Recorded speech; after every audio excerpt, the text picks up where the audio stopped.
wewa nyongero kwaniriza mawulire gaffe ag'omunyo ku 3 nga nkujjukiza nti ennaku z'omwezi nga 31 tugenda kubeera ne Thanksgiving service wali ku ttaka ettukuvu erya Canaan Land tegeezaako omulala naye abeere ekitundutundu ku nteekateeka yaffe eno. Omunyo ku 3 olunaku olwaleero tugenda gutandika n'amawulire agava mu kkooti. Ssentebe wa kkooti y'amagye e Kakiri Sam Mujenyi asingisizza ow'eggye ekuumabyalo Mamuli Rashid. Ono gye buvuddeko yakuba munnamawulire Robert Kagolo amasasi agamuviirako okuva mu bulamu bw'ensi eno. Ekibonerezo ekimuweereddwa kyakwebaka mabega wa mitayimbwa okumala ebbanga lya myaka 5. Kidiridde okuzuula nti obujulizi obwaleetebwa bwalaze nti yamutta mu butanwa. Ssentebe wa kkooti y'amagye e Kakiri Sam Mujenyi asindise omusirikale w'eggye Kuumabyalo Mamuli Rashid yeebake mu nkomyo emyaka 5 lwa kukuba byasi eyali munnamawulire omututumufu Robert Kagolo ebyamujja mu bulamu bw'ensi eno bwe yali akomezzawo bamulekwa mu maka ga muganda w'omugenzi Samuel Musiitwa nga yakaziikibwa. 5 years imprisonment at the government facility. You have the right to appeal against this decision within 14 days from this day.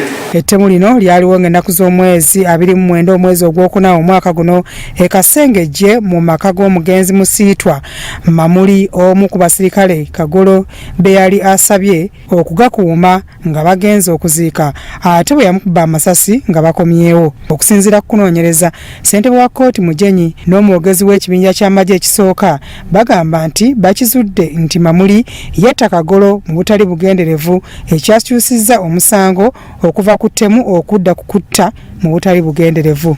We think there was no intention to kill Mr. Robert Kagolo. Yes, the killing was there, but it was not intentional killing. After shooting the late Kagolo, the soldiers, the guarding soldiers, helped ensure that Mr. Kagolo is rushed to hospital. Emusinziza omusango n'emu ekibonerezo kya myaka 5 bamucharginze under section 187 of the Penal Code Act, that was manslaughter, kubanga yakuba omugenzi amasasi mu butanwa nga talina intention ya kumukuba amasasi.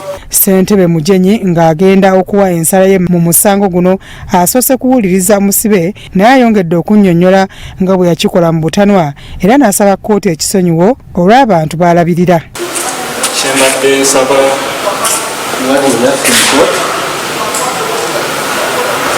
nsaba kusonyiwa okweyo ebyavaawo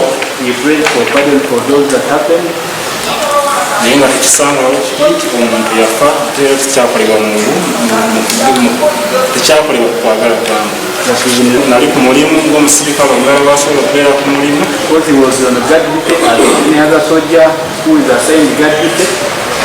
Bino byonna biwaliriza Mujenyi okusala ku kibonerezo ekisaamusaamu eky'emyaka 5 wadde nga tekisanyudde baluganda lw'omugenzi Kagolo abamu ku bo abayungudde ku maziga.